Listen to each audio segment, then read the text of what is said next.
Пломбирлі балды торт дайындаймыз. Ол үшін бізге таза мед, ұн, май, қант, нан сода және жұмыртқа керек. Ең бірінші май мен қантты ең төменгі отқа қоямыз. Екеуі де еріп араласу керек. Әрдайым араластырып отырамыз, қант кеп кетпеу үшін отта.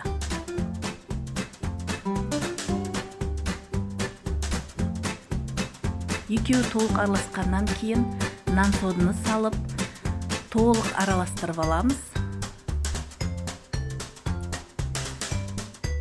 Сосын балды салып араластырамыз. Менің осы видеом түспей қалыпты. Тестіні оттан алып, жұмыртқаны құйып жіберіп, тездетіп араластырамыз. Себебі жұмыртқаның ағуызы күйіп қалмау үшін. Және жайлап, алдын ала елеп дайындап қойған ұнды жайлап салып араластырамыз. Бұл жерде сұйық тесті дайын болады.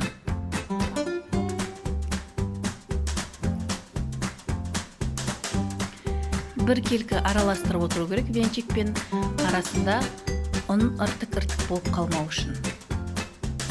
Дұрыс араластыру керек.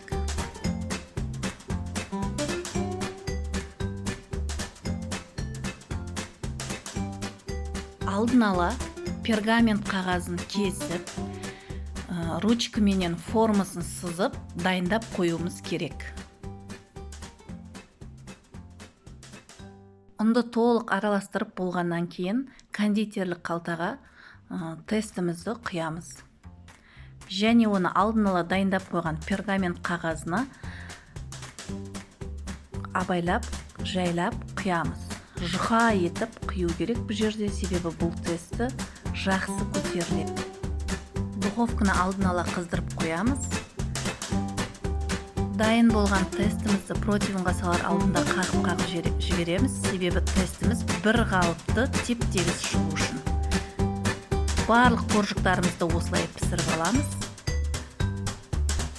Барлық қоржықтарымызды осылай бір қалыпты пісіріп аламыз. Дайын болған қоржықтарды түзулеп, кесіп, бір форма жасаймыз.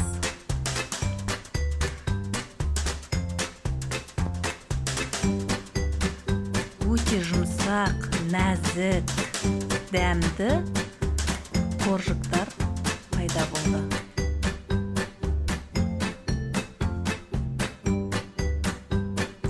Енді крем жасауға кірісеміз. Ол үшін бізге сливки, қаймақ және сгущенка. Бірінші сливкиді қатты қатайтып соғып аламыз. Үстіне қаймақ пен сгущенканы қосып, пломбирный крем жасаймыз. Негізі барлығын нормасымен соғу керек. Менде бұл жерде кішкене кремім сұйықтау болды. Бірақ өте дәмді. Және де тортты кольцоға жинауға кеңес беремін.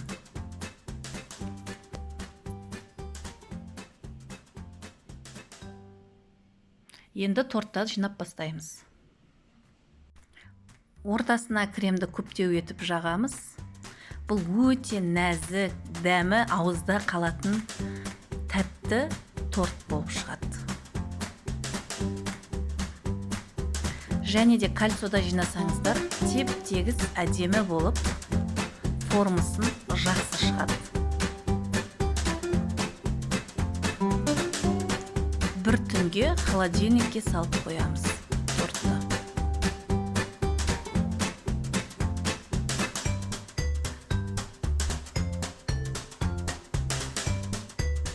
Бір түнге біздің тортымыз салқын жерде тұрды.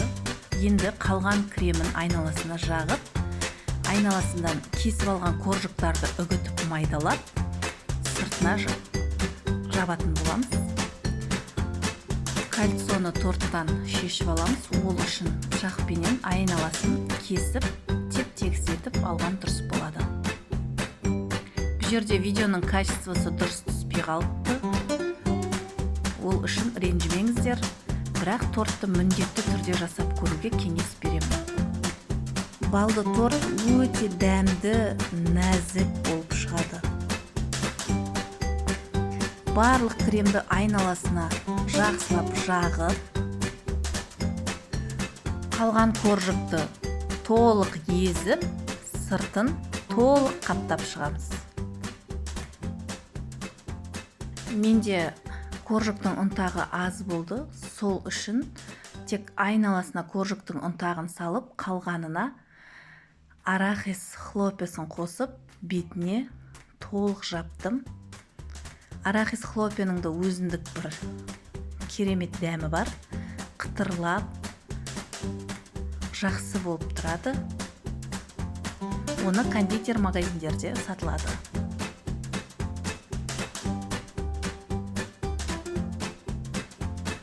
Торттың сыртын әр адам әртүрлі ерекше жапқысы келеді, және осыған жақсылап оформление жасап, свитес қойып үрлетсе де өте керемет идея.